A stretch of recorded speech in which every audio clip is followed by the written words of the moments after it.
Okay, this is an HYTE Touch 70 infinite display.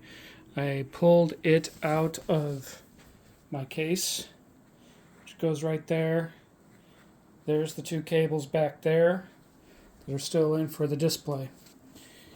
This display is currently plugged into my USB hub. The first 3 points on this hub here are only power. They do not provide data to this display. So the display does not show up in my computer because the USB is only for power.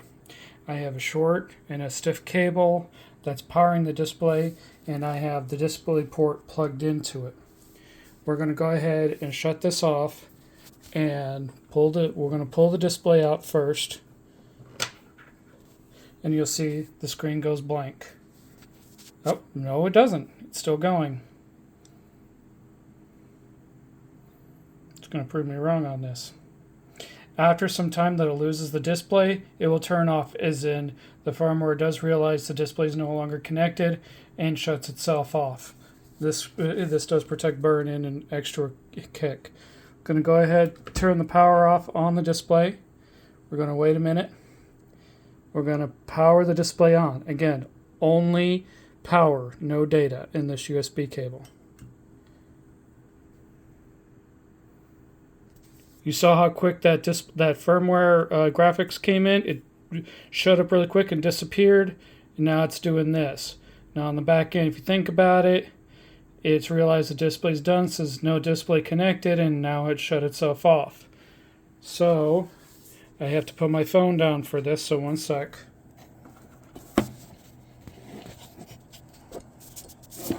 I have no way to make this work right. I'm going to plug the display back in.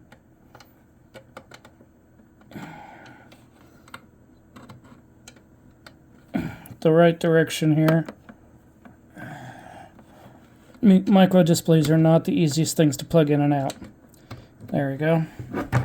Alright, display's plugged back in, which means now it should have video. This would show up as a monitor on my system. As you can see, it's happening again.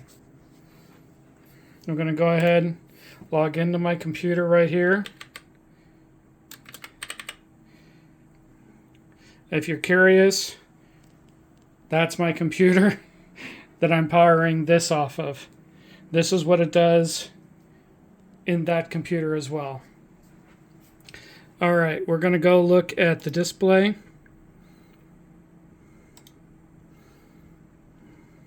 And as you can see, display number 3 right here, that is this display right here. So it does recognize the display is there.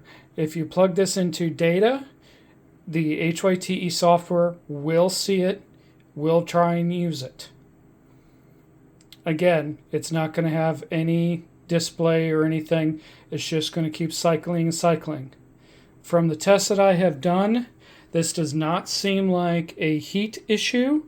This seems like an intermittent data issue with the firmware on the device. I've actually ran benchmarks and load. I'm going to go back to my computer here. As you can see, my computer is water cooled in here.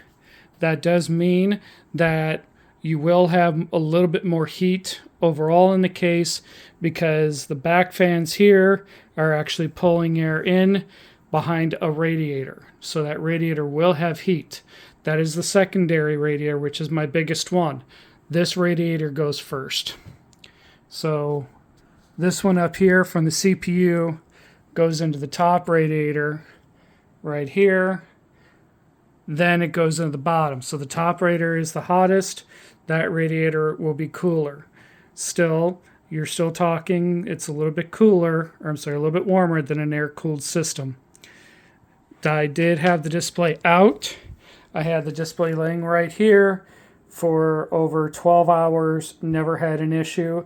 I put the display back in. I ran a video and CPU burn-in on the computer to increase the heat.